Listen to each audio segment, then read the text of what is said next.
Welcome to Meet the Moment podcast produced by the Real Estate Business Institute. This podcast is an exploration of what today's industry leaders and agents need to know to be profitable, productive, and have fun. I'm Matthew Rathman, and I'm joined by co-host Kimberly Allard as we chat with thought leaders, brokers, and agents who can help agents meet the moment of change in the real estate industry.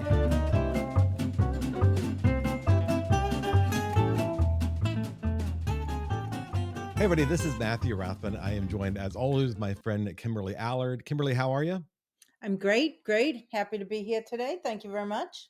Good. Yeah, we're fresh back from Boston and the NAR Next conference, and we are visited today with our friend Laurie, and Laurie is going to be sharing a lot about luxury home, but I'll let Kimberly, you have a relationship here, so why don't you go ahead and introduce Laurie to us? Thank you. Yeah, I'm really excited to have with us today Laurie Cadigan, who is the broker owner of Barrett, Sotheby's International Realty in Concord, Massachusetts. Laurie and I have a great friendship, and we met back, I don't know, it has to be 15 or 20 years ago now in volunteer leadership. And we're going to ask Laurie all about those experiences. We're going to ask her about her brokerage. We're going to ask her about her secrets to running a large brokerage and everything in between. So welcome to the madness, Laurie. Thank you so much. I am thrilled to be here. It's madness she's thrilled now, but let's wait to see what the madness actually brings forth today. she looks very pensive about this madness. So Laurie, I did see that you are a broker. You're the CEO and owner actually of Barrett Sotheby's. I got to spend some time with some of the brokers who work under you. They love you. They're very complimentary of you, and it's kind of impressive what they have going on and how dedicated they are to coaching. And obviously that always comes from the top. Also noted that you were voted the top 100 women-led business, which is really impressive. So we're gonna get into all that stuff in a minute. And you mentioned as we were starting the show that you like to cook too. So I'm guessing there'll be at some point you'll tell us some special thing about that. And so let's start with this. So why don't you tell us a little bit about yourself first and a little bit about your team?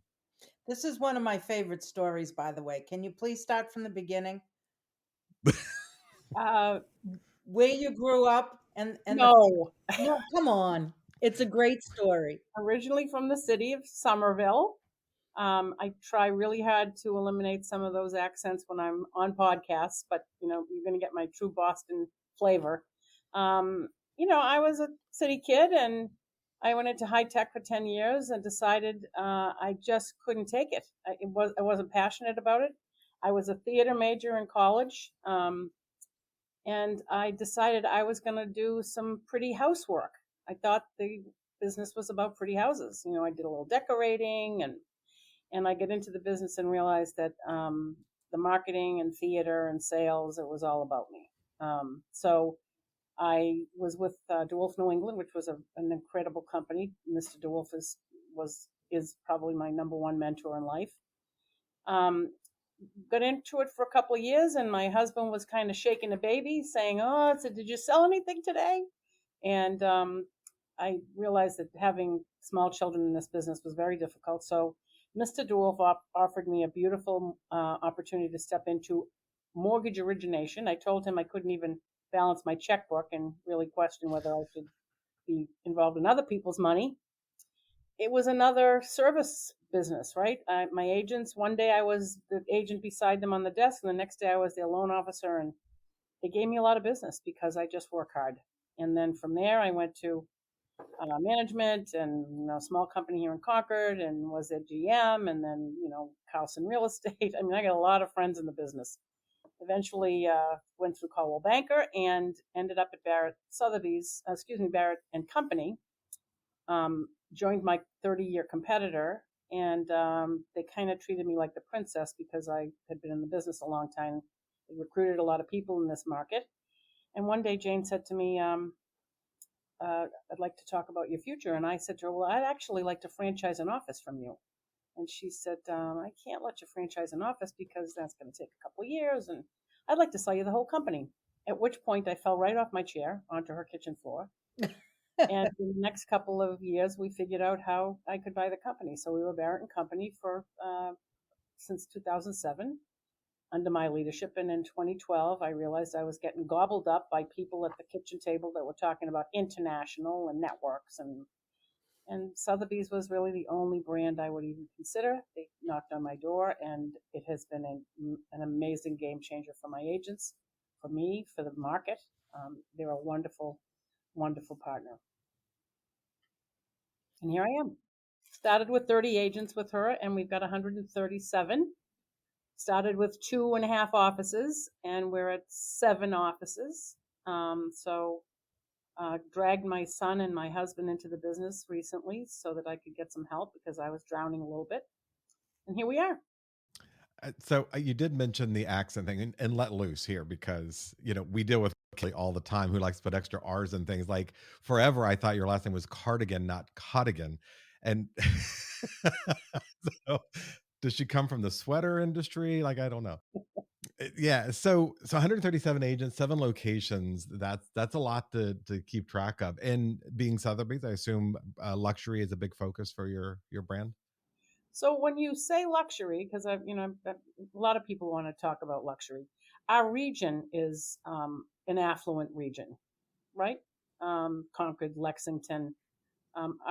There's our average price point is probably higher than some average price points in the state.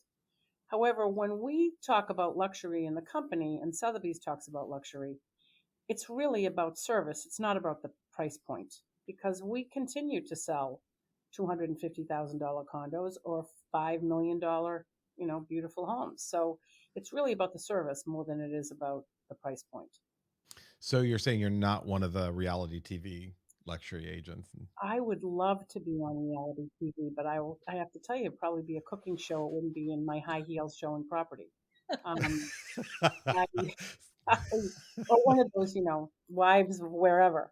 The luxury shows you see are exactly that. We're realtors. We know that HGTV homes don't look like HGTV real homes. So there's a lot of fluff, I'm sure, in those shows. Well, I mean, you did mention that you were a theater major, theater background, so fluff and drama tends to help sell a little pizzazz on things. So, Kimberly, what is Laurie not telling us about herself? Oh, well, yeah. See, so here's where the real stuff comes out. Yeah, see, I'm here to end this friendship because I'm jealous. Kimberly is my friend. I don't care her proximity to you. Laurie is completely minimizing what it took to get where she is today. But I'm not going to spill all the beans, so to speak. But it is not easy to be a girl from Somerville and then become a luxury broker, owner, CEO in Concord, Massachusetts. Those are completely different demographics. And I'm not saying Laurie's the only one that can do it, but she has done it very successfully. And then what I've also seen is the incredible team that she's built there at, with her, not only the Barrett name, but the brand. And what's really funny is, we bump into each other's agents, or I bump into more of her agents. And, and I'm always trying to say, oh, you should come work with me. Now, I'm 50 miles away. That's not going to happen. And it's a complete joke. But, her agents just love her. And it is just amazing how the commitment there is for the brand, and it's for the training, and it's for all the other things, but it really is for Laurie. And Laurie, why don't you talk a little bit, if you can, about the culture that you have at your brokerage? I mean, you're Monday mornings, you're there doing your sales meetings, right? I mean, what else? Tell us about your I didn't culture. think this was going to be a Laurie love fest. This feels really nice. I think that the thing that resonated with me way back when at DeWolf was that Mr. DeWolf knew everybody's name. He was familiar with their families. He knew the passion they had for a particular neighborhood. And he had way more offices than I did. So I remember my mother when she was selling wallpaper at the time, and she said, if you could just remember people's names, that's so impressive to them. Just be real with people. And so I think what my agents feel from me is I lean in on them as individuals, as their families, what they're doing, their struggles. I manage by wandering around, which an old book used to say. I stop and talk to the agents no matter what office they're in, or I still attend with 130 agents broker open houses. We do a Monday morning, first Monday of the month Zoom, and then we do in-person meetings. We're back to that on the third week of the month in 3 of our locations, and I'm at those. And I do a little bit of song and dance, and they ask questions, and my other managers lean in, but we're very, very connected. And I think that's where the culture came from Jane Barrett. I know that's where the DeWolf companies, trained me. And people, once again, they need to know you care. And I do. I just do. I'm passionate about this business, and it's a hard business to be passionate about. But I love people and I love them, and they know that I'd do a listing appointment with them if I had to, or a Zoom call, or write an email, or I still send 130 birthday cards to all of them during the year. I mean, it's just it's a family business, and it feels good. All right, so I'm going to ask this. This was not on our prep list here, but I'm gonna get off my game. Is that what you're telling me? I mean, the edit button is awesome. So, so tell me a little bit about how you remember people's names. And I'm going to say, this is top of mind for me because we just came back from NAR Boston. And I walked down the hall and people, hey, Matthew, or hey, Kimberly, how's it going? And I go straight to the name badge, because even if I know them by face, and I might even know their story, I'm horrible at names. And then sometimes it's the opposite. Like, I have no idea where I know this person from. So what's your trick? How do you get to know people quickly and remember their names? I did a training class years ago that had you visualize someone's name in like pictures. And I know that sometimes I use that. Some of the pictures aren't pretty, but you try to figure that out. I don't know. It was ingrained. I'm Italian. We're big on personal stuff, and I just think that it just kind of comes naturally to me. I'm going to say that if you are a guest in Laurie's house or you are a guest in her office, it is pretty much the same environment. And that speaks volumes, I think, for what she just said. So we've talked a little bit about leadership and a little bit about, the luxury approach. How, and your agents want to be like you, they want to be as successful as you are. So how can you, and because we're hoping we have other practitioners listening and other broker owners listening, how do you get your agents and your team members to say, I need to be here in this, education opportunity or professional development opportunity? I know your brokerage offers a lot. Matthew was there as a guest a little couple of weeks ago. How do you get these folks to attend? What's the secret to getting them to agree to some additional professional development? I think we hire right. I could tell you that we pride ourselves on our educational abilities in the company. My managers have all been practicing realtors. I think that we hold our people to a higher standard. And so when they miss a meeting and then we want to roll something out, or we want to talk about a new marketing asset or what have you, they don't feel comfortable because we make the environment feel like you should be front and center. For me to have 130 agents and have 80 to 90 of them on that Zoom call every, the first Monday of the month. I mean, granted, they're not all on camera. We do record them, but I got to be doing something right. It's not my comedy, right? We Could got to be. do something right for those people to show up. And I think that we do a little bit of education. I give them a little bit of my opinions. and then we share, what's new and what's coming soon. And so it's really about sharing. And I think that when an agent misses a meeting and they say to a fellow agent, oh, what was that about? Oh, you really should listen to the recording. I mean, that's hard for people to do, especially agents whose attention span typically is, it's about as good as, I don't want to go there. Maybe that's what should be deleted. But most agents have a hard time committing to anything other than their appointments. And we're very, very fortunate that they commit to our training and plus I have great trainers. Every time Kimberly shows up, oh my God, the numbers go from 80 to 137 because I think they invite their buddies. So I think that we just provide value, right? We're just trying to provide value. So you said that, you hire the right people. So let's talk about what qualities, and maybe just not your brokerage, but if you want to specify that, but what qualities do, in your experience, define a successful agent or somebody that you would see potential in?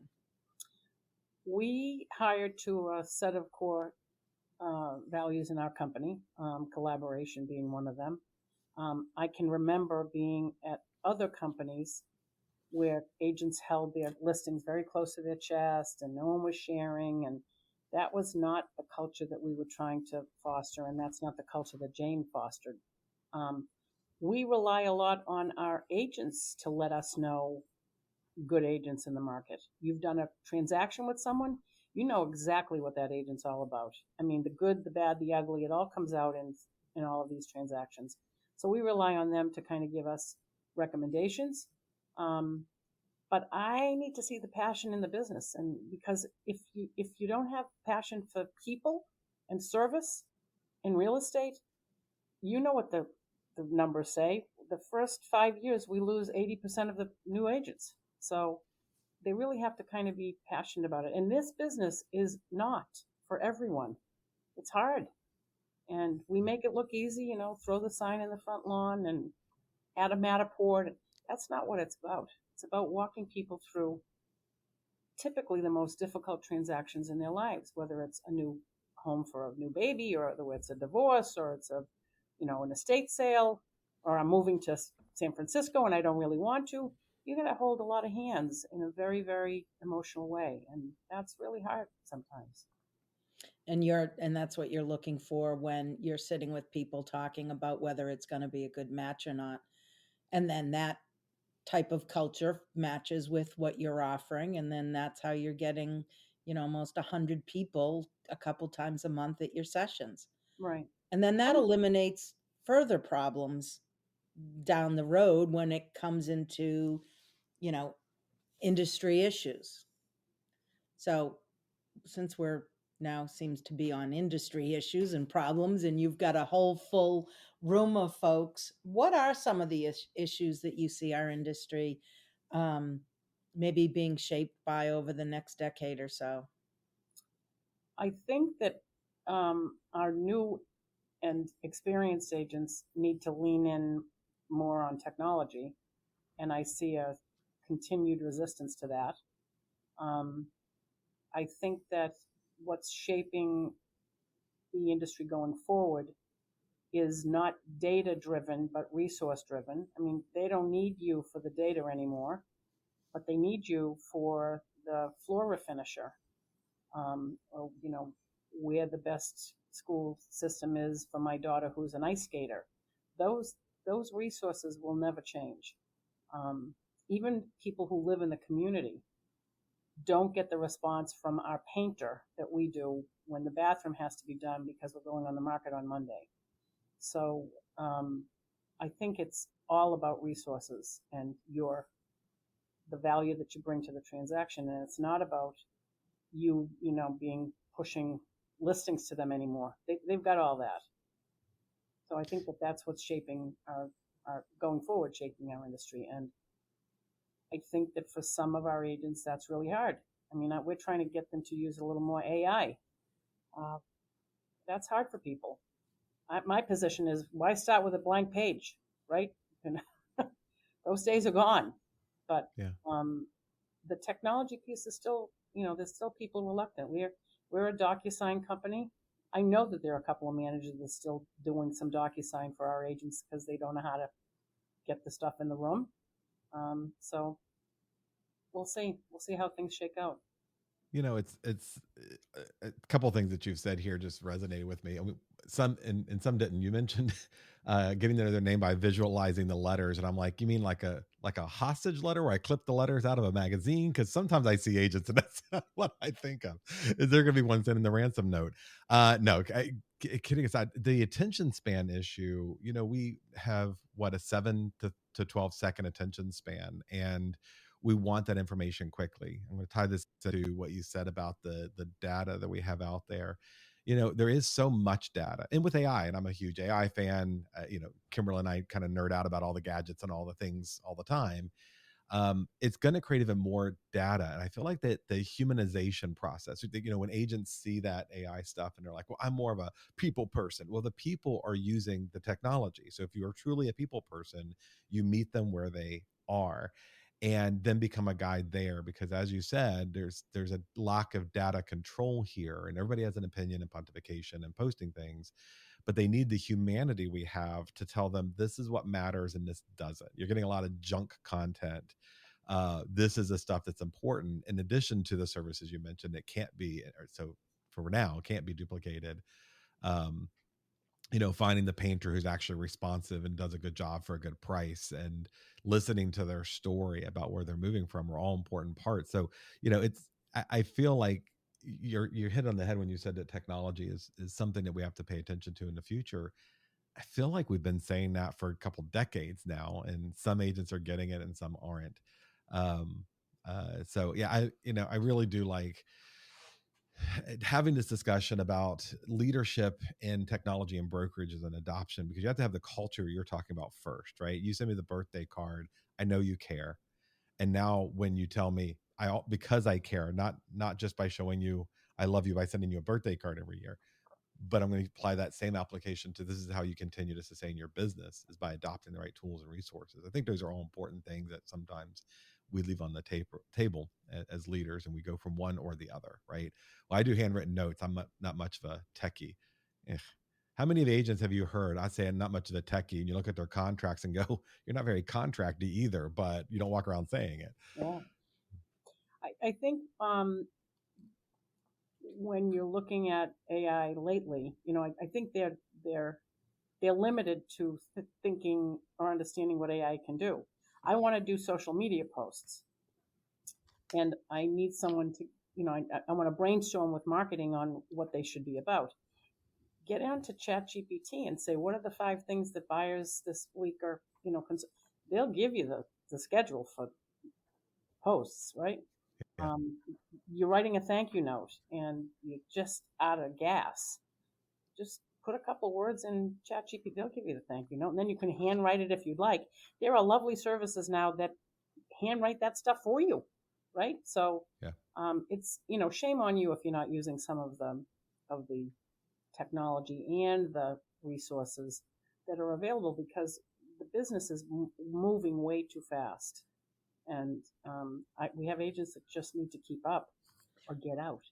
Well, you just said, before we get to that, you just said that we want agents to, part of what you're looking for in an agent is somebody that, can be personable and understand what's going on. And Matthew uses it all the time. Don't talk about it like it's a transaction. We have to talk about them as if they're people, because they are.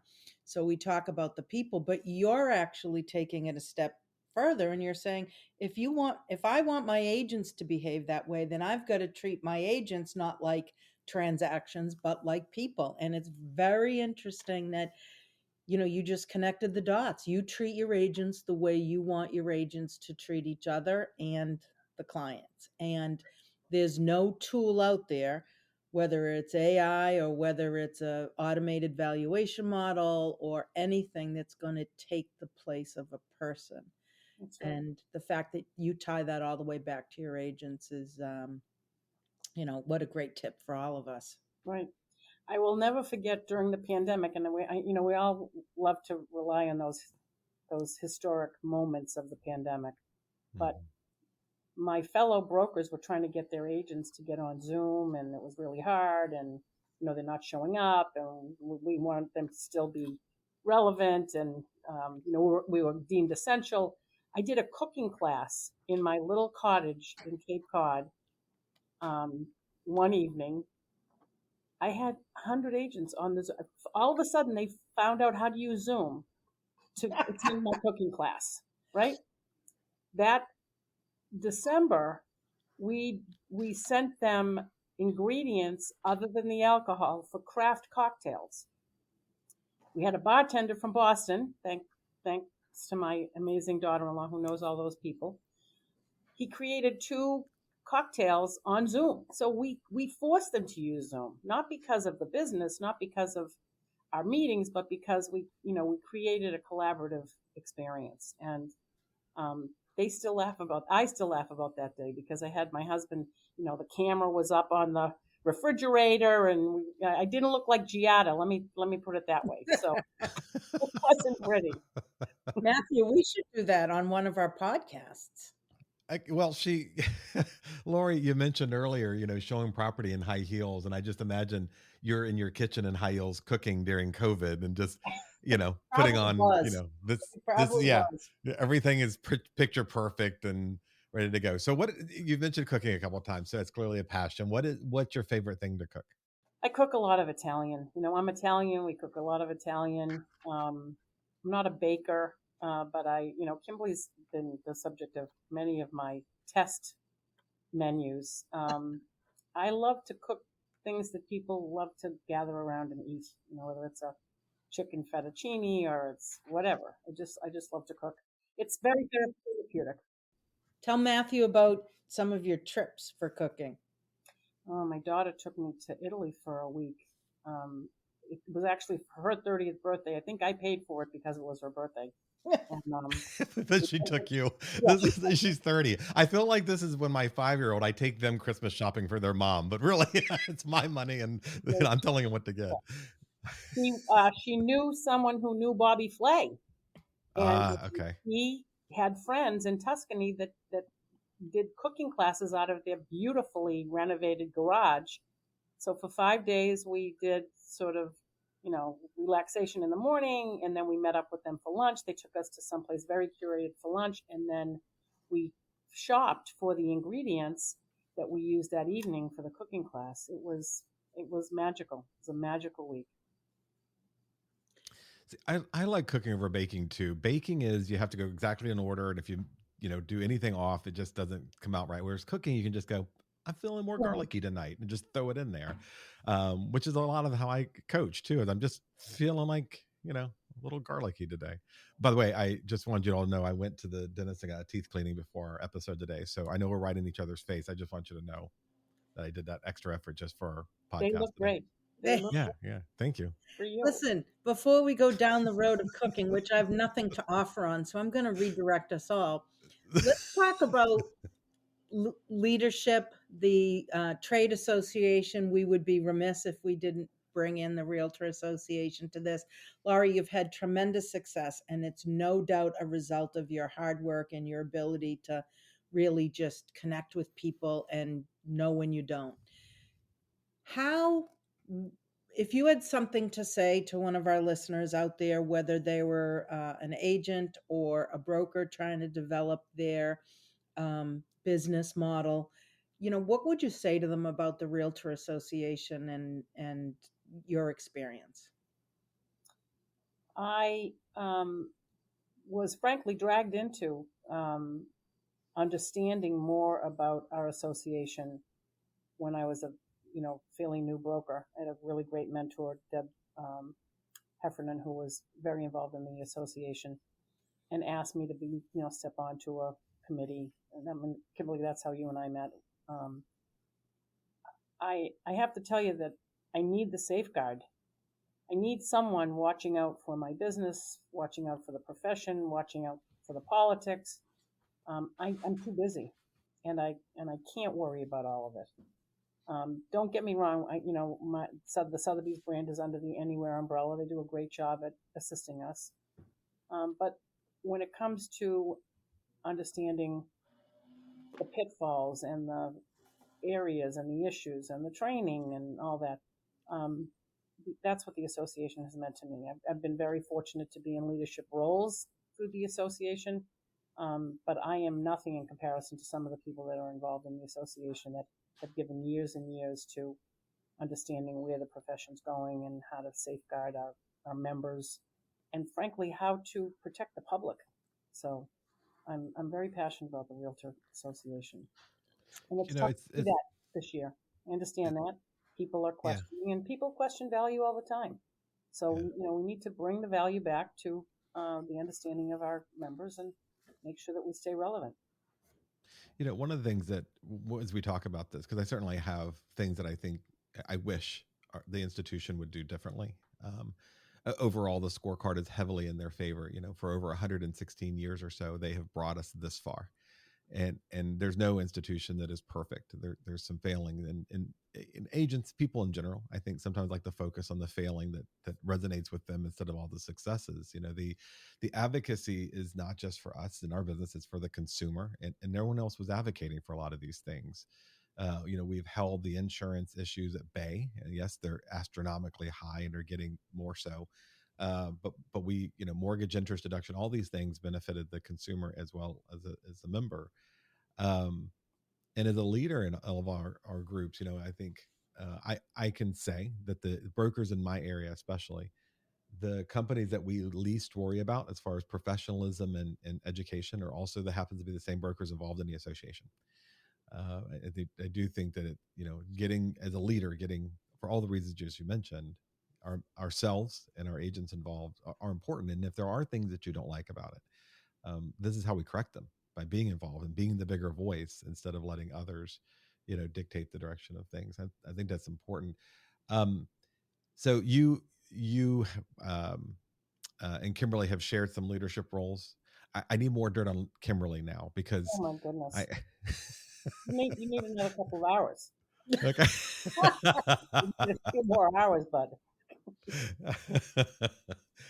um, so what are some things, I mean, you're looking at, and again, there was some prep before the call, and one of the things that I asked about was, to ponder a little bit about what successful agents are. What do you see them evolving into the next few years? Are they the same as we are now, do you think, or do you think there's some indicators that we're going to be a little bit different in our journey in a few years from now?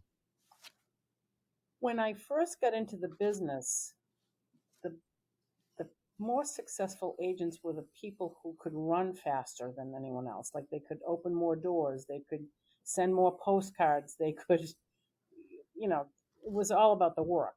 Um, Mm-hmm. I think now it's all about the smarts. And I'm going to say that with a Boston accent. It's all about the smarts. Smaaats. I was Um, trying to spell that, but yeah, it's a Z in there. SMAATS. You you need to be a resource. You can't just open doors anymore. You need to be a resource, whether it's the floor sander or it's the zoning bylaws or it's an agent in Arizona that I can send you to because you're relocating there. You have to have value. And that's hard for some people because it's a lot of work. Um, I was never the smartest person in the room, but I was always the hardest working person in the room. And that takes a lot of work to kind of keep yourself up to speed. When I got into the business, I left a high tech career when I was working 65 hours a week, and it was like, boy, this is a 40-hour a week job. This is great. I had agents say to me, "You took all day uptime?" I said, "Yeah, from 9 to 5." "Oh, we only do 2-hour shifts." Yeah. "Why?" There's your opportunity time.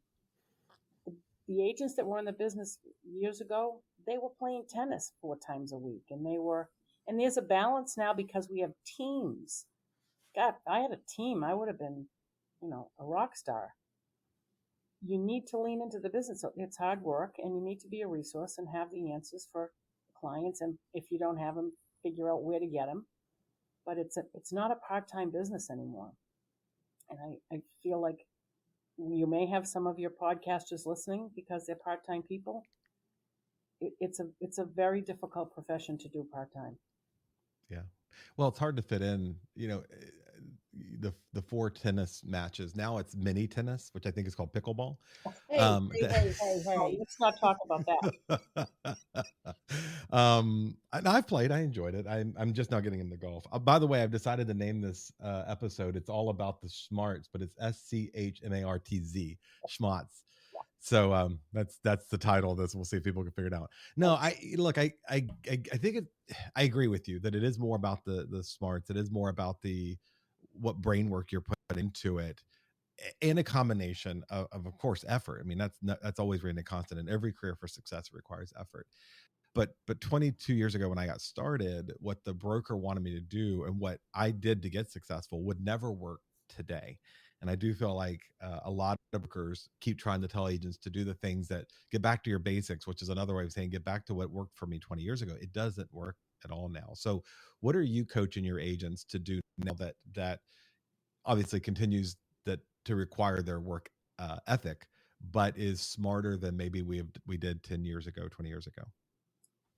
When I can remember when I sat beside a gal who was incredibly successful, my first real estate desk. She was sending out apple pie recipes. I mean, why did we do that? Yeah, I mean, we could have been sending out lasagna recipes or something good. No, I'm just kidding. It was to touch people, right? It was to touch people and to stay connected. I think you need to be relevant now. I think you need to, if you're sending out a postcard or a direct mail piece, or and Kimberly and I talk a lot about social posts. Stop telling people what's going on in the business in a negative way. Let's talk about, the fact that it took me 4 months to find a fabulous property for this family, but I did. And I think that's where we need to really lean in, is to remind people that we don't just open doors. We're incredibly resourceful. And I think that takes a different level of agent. And I think that's where we're going. You have to be connected. When we have brand new agents start, the good news for our territory is many of them have had another profession, so that this is not a first career. But I think that, joining the garden club was a wonderful thing once upon a time, and people continue to do that. But you have to show up as a realtor, right? You have to have some value in your profession. So I have a question. We're talking about, showing up and bringing skill and knowledge and being more than a door opener. And, I feel like a lot of people's impression, I mean, the HGTV shows are believable to some people because that's sometimes the image we portray, like you said, Laurie, in social media, but we do so much more. And we know that, but we may not do a good job at expressing it. What we really do versus what the public thinks we do. There's been a lot of education that you have provided for your agents and the industry has provided, especially this year. Tell me a little bit about what programs your agents have benefited from. I mean, obviously, REBI sponsors this podcast, but, just as a whole, what did you see your agents gravitating to this year for additional education? Because clearly you hire the best instructors in the business. So we just want to hear more about that. I definitely do. We leaned in a big way on the ABR because it was complimentary and it was on Zoom. So many of our agents took their ABR this year. I hope they follow through and actually get the designation. We've had a lot of our state leadership on. Kate Barrad's been wonderful for me, the Mass Association. She's been on a lot of our Zooms. I've had Kimberly on them, Jody O'Brien. I mean, I've had a lot of people talking about how to stay focused in chaos. And I think we've done a really good job at it. We created some assets that our agents really rely on. I've got a beautiful buyer agency consultation book that we provide. We've got a chart on represented versus unrepresented buyer services that our agents really love. I think that, as I said to my agents, we just did a business planning session yesterday. We had 60 agents with us. We've done 27 meetings, 15 of them in person.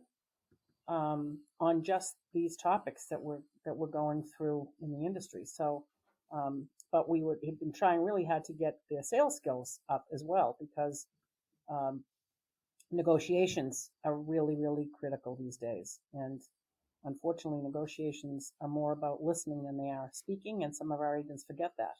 This would So, be a good time to plug the RENE, Real Estate yes, Negotiation Expert class, right? I But yeah, agree.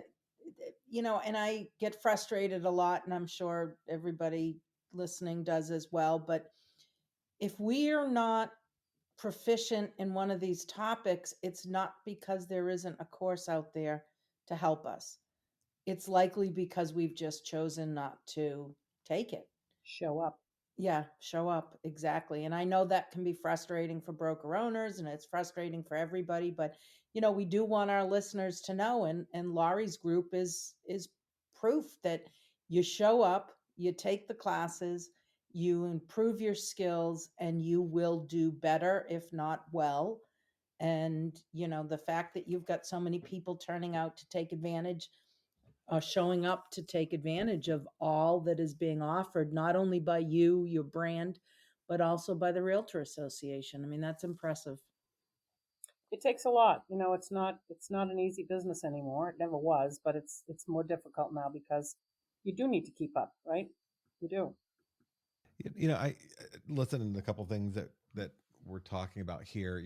The leadership that you exhibited by having those 27 sessions is important, and that's what's lacking. We this is a constant drum that I beat here. Is and I said this just recently in front of a large group of brokers. If your agent is going to social media looking for answers, you should feel offended by that. You should feel that they're doing that because they don't trust you. You haven't exhibited to them. Or they don't acknowledge you as an authority or the trustworthy person there. And we get there by holding these classes, these trainings, these things. The RNE, as you mentioned, the negotiation designation means 2 days of focus on negotiations. And we do find that even if you aren't specifically talking about compensation negotiation, that's what the agents are taking away from it because it's top of mind. And that makes them feel more comfortable, and it makes all the scariness of change a lot less drastic. That's how we make them feel safe and respected. Laura, I wanted to go back just a minute. You were talking about some of the changes with the agents, and I'm going to tie this back to the NAR settlement and some other things. Messaging is so very important, both as a broker to our agents, because we set the tone, and then it allows them to know what they can and can't talk about and what they say outside. And one of the things that's been a little frustrating to me is that negativity you mentioned, where the agents are posting negative things about whatever, about the association, about their own brokerage while they're still there. Just saw one of those this morning. They don't think about the unintended consequences of their messaging. And I'll give you an example here. This NAR settlement, you see this from agents. This NAR settlement it's a fair housing violation, and they will pontificate on this. And really, what the consumer hears is you're worried about getting paid, and that you're setting the tone that minorities and disenfranchised people can't pay you. Or what the consumer is hearing is that you're just another barrier to a minority person being able to purchase a home. And none of those things are true. Like yes, there are certainly a lot of damage that have occurred over the history of our country to people that have set them apart and disadvantaged them. But it's not always true. Not every person who's a single mom or a minority, has the financial issues that maybe others do it, which is not unique to their breed. So it's a very challenging thing. How are you helping to guide your agents through crafting that positive message you referenced earlier on social media? I think our training has really honed in on helping people versus having commission breath. Um, we have agents in the market, they still want to be peacocks. They want to be peacocks to each other. They want to Yeah. be peacocks to the public. The public is looking for you to help them, right?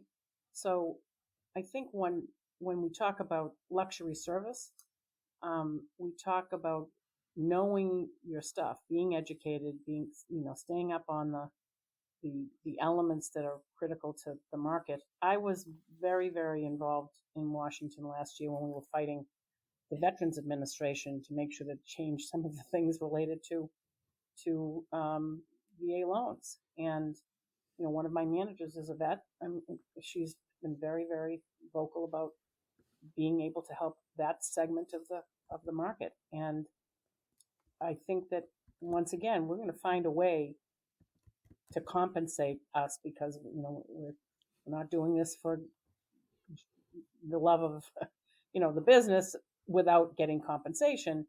But I think that there's lots of ways for consumers to compensate us. The biggest problem is serving them first and then figuring out how to get compensation. And Yeah. we put that front and center with our agents. 100% agree, and I love to hear that. And I did, as we said earlier, I spent some time with your brokers, and they get that message. I mean, that was important to them in the conversations we were having over the day we spent together. And I want to echo what you feel. Like I say this a lot in classes and to my own agents: is the first job you have is to honor the fact they gave you trust, and then the compensation will follow, and then we can have the compensation agreement. They have to feel respected for the trust they're giving you, because they had 1.5 million other options to give trust to, and they chose you. Um, so can you let's do this? And I know we have some very little time together, and I just want to say, could you give me advice? Let's say that I'm a new agent and I want to get involved with a luxury brand, and that you mentioned earlier, luxury is about quality and service, as opposed to always just the highest price point. What's some advice you would give me as a new agent? Well, one of the things that we sort of try to weed out of the general population related to agents is, first of all, the desire and the motivation behind why you entered this career. I mean, I talk to a lot of new agents. It's difficult to hire a new agent from a broker owner standpoint, because what the data says, you kill yourself training them, and many of them don't make it in the business, or they leave your practice. So we vet our incoming agents to make sure that they understand the time commitment of the business and the education of the business. We believe in mentorship, so we assign a mentor to a new agent. And if they don't have an aptitude to learn and to be accepting of practices and new ideas, and people telling them what to do, that's a tough thing for a realtor, because if you've been in a 9-to-5 job, or you've been a stay-at-home mom, or it's a whole different element. This career requires an awful lot of commitment. So that's probably the biggest issue. When we talk about luxury, I can train an agent that's selling an average price point of $750 and get them into a $9 to $1 million. That's not a difficult situation. You're going to be prospecting different homes, or you're going to be, nurturing a different sphere, or neighborhoods may be different, but that luxury service requires a lot of work. And if you don't have the tenacity to have a system, checklists, follow our lead on how we train you, that resistance will typically lead you to leave the business. So we're looking for people who are very much wanting to learn, wanting to be on our meetings, wanting to collaborate with other agents. That's really the biggest issue. Let's be real. One of our biggest issues is getting people to come back into the office. We think they need to come back into the office because we want them back in the office. But you know what? They've been doing business just fine at home. So we've decided that we want you in the office for lunch, or to collaborate on a meeting. You don't have to come and sit and work here anymore.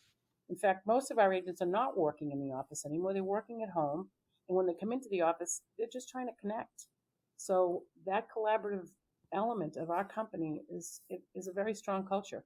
These Thanksgiving lunches where they're getting Italian food next week, they're going to come there talking about just business. They're talking about being together and commiserating. And my first message yesterday, I did an overview of the NAR conference for people who weren't there at our business planning session. And I said, it's been a tough year. People are exhausted, right? Yeah. So one of the things we're trying to just instill with our agents is that we're just here to kind of give you a little bit of a break, an island in the storm, let's say. just to kind of support you. And that's really the most important thing. Yeah, I love hearing that. I've given up on. There's an owner of my company, and we're a couple years difference in age, and he continues to ask, why aren't people coming back to the office? And I'm like, they are. When we do events, they are coming back for the lunches, although we are not uh, having Italian food for Thanksgiving, and I am 100% anticipating an invitation to that. But we're not having Italian food for Thanksgiving. We're doing other things for training, for events. They come in and they leave, and there's a benefit to that. Now, we've always been a very low drama company. Like, we just don't have what I've experienced in other companies here, mainly because we don't tolerate it. My guess is you don't tolerate it either. But the agents sitting around talking to each other all day isn't profitable. Mm. Them being at work is profitable. And now it's a whole different set of coaching skills to coach the agent who's not in the office, who I can't sit down and go, what are you doing to build your business, to meet with them on my Zoom and other things. And I know you're doing that. Your team is doing that. And that those are important things for us. If I could, I just want to follow up with another question. You've talked about the tenacity, the work ethic. You've talked about the, going and doing the things, listening to coaching and showing up. You also mentioned earlier a little bit of your own journey about the challenges of being a mom, and working. So what was your suggestions for, if we could, let's focus actually on leaders, because we have a lot of people now, brokers are getting a little bit younger, and they're getting and having a family while being a leader and adding to the stress of change and all the other things. What advice do you give to young leaders who are running their family business as well as their real estate business? Mm. I have created a lot of teams. I can give you one particular example. I had two great agents, it's probably been 10 years ago. In independent coaching sessions, they were both leaving the business. It's too much. I have these young kids. The other one had kids in high school. And I don't know what, maybe I didn't want to lose either one of them. One of them came from pharmaceutical sales. The other one came from radio sales. They were great marketers and salespeople and professionals, but they were getting burned out by the business. We teamed them up together. Oh my, they're like one of the number one teams in Concord right now. They Wow. learned how to introduce themselves to each other's clients. Sometimes you're going to get this one. Sometimes you're going to get that one. And they now have built on their little team, so they've got even more people in that that little team element. We didn't team up before. When I first got into the business, you had a buddy. Maybe if you went to the vineyard, she'd cover you for the weekend, but there was no formal team elements. Right. Look at Kimberly's team that she's created. I think that's the only way for people to balance family and the profession anymore, is to try to find a virtual assistant is a team member. Our transaction management is on your team.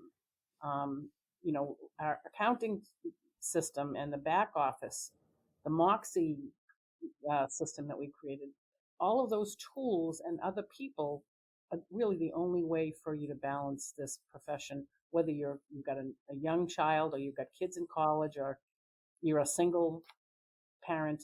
You've got to find a support system, and that team element really has worked out for several people. We have probably a dozen teams in the company that work really, really well. We have thought about the fact that there's probably another whole podcast in the team approach, but to your point, you are running a business, and we're independent contractors working underneath the umbrella of a brand and a culture. And so although we don't want to remove ourselves or separate ourselves from the brand we work under, we do have the responsibility to run a business, and that varying aspects of it, like you just said. Laurie, it's been fabulous to have you with us. We really appreciate everything that you've shared with us. And we hope our listeners have too. And we appreciate you tolerating some of our silliness, but we think it was a lot of good information. We always end our podcasts with trying to give our listeners a favorite app or a tech tool that we like. So we'll let you start. What are you enjoying these days for tech tools? Well, I had talked to Matthew earlier about the Stick-a-Mule upscaler. One of the elements of Sotheby's is that everything has to be beautiful. And We have a very high standard for our resolution on photography, and some of our photographs are not always that fabulous. So apparently this upscaler will take your lower resolution, clean up the photo, and make it acceptable for at least, MLS and some of the websites that we work through. So if you did something on your phone, but it isn't high enough resolution for print or something, you would use that program. Fix it into that higher plan. Absolutely. One of the things that we, as I said, we pride ourselves on in the luxury space is that high res photos are service, right? High touch areas are service. It's about luxury service, and so we've got people that are leaning in on a lot of those technologies to help all that. I'm gonna give my my tip, my social my tech tip. I became aware of an app called Card Pointers, and it is an app that actually helps you determine what credit card is the best to use at which time and which purchase for points. So Card Pointers. I thought that was pretty clever. We're all running our own businesses, and some credit cards may be better used because then you can take those points and apply them for things later on. So manage your credit card points properly. Matthew, you're going to have the final word. What say you? I got so many things, but I'm going to narrow it down to this. First of all, Laurie, thank you so very much for sharing your time, your expertise, your history. Love seeing the successful company that you've built and run, and getting to know you a little bit better. I will also say, because we've mentioned so many times about teams and assistants, that REBI Dutch actually has a designation called CRETS, CRETS. It's a certified real estate team specialist, where we learn through a series of training classes how to build a business, being a team leader. And if you're a broker, you should also take the CRETS program so you can understand how to coach, mentor, and build teams there. We mentioned the R&D negotiations earlier, also throughout the REPA, the Real Estate Professional Assistance Program. It's a 2-day class where we train your assistants for you from start to finish, so that they get a good foundation, and you're not running around trying to train people in the first day and hope they just get a brain dump in a week. So we do a lot of the foundational stuff, skills and resources, tools, productivity stuff for them. And you can find all that at rebinstitute.com. For my two, actually, because I can never do just one, but for my two tech tips, one is actually just a not well-known resource at broker.realtor. Broker.realtor is NAR's website for brokers. It's got stuff in a box, meetings in a box. It's got resources and tools for brokers and information to help you prep your meetings, be prepared for the NAR settlement, everything else. That's just a plug for NAR. For me, it is ScribeHow, ScribeHow. ScribeHow is a plugin that goes into your Chrome website. I don't know if you're a broker, maybe agent or trainer, you do a lot of explaining and a lot of go point this, click here, do that. ScribeHow actually records your steps in doing something and creates a PDF with the steps, the URL, all that into a PDF automatically for you, so you can hand it out if you're a broker or team leader creating how-to manuals for agents, or supporting your mom and dad who don't know how to navigate the internet. I don't know, just put it out there, or any other party. And if you're an agent, creating those guides on how to navigate and find things on your website, I think is a really cool little trick. It's free for a couple recordings, and then there's an upgraded charge for more. But ScribeHow is one of my favorite little quick tutorial tools to create those books. So that is it for us. Thank you all for listening. And as always, please subscribe, like our podcast. It does help. Share it with a friend. Anybody who needs help, especially if they need being a broker, or think about getting a luxury, this is a great episode for them. Again, Laurie, thank you so much. Thank you. Thank you. The Meet the Moment podcast is a production of the Real Estate Business Institute, an affiliate of the National Association of Realtors. Special thanks to CEO Jenny Scheib and to Dan Shea, our editor and content producer. The views and ideas expressed in this podcast are not necessarily shared or endorsed by REBI. All recommendations made in this episode were merely provided as best practices. The practices of any realtor are subject to the Realtor Code of Ethics, the laws and licensing jurisdiction, broker policies, and competent legal advice. Visit www.rebinstitute.com for more information, resources, education, and upcoming events.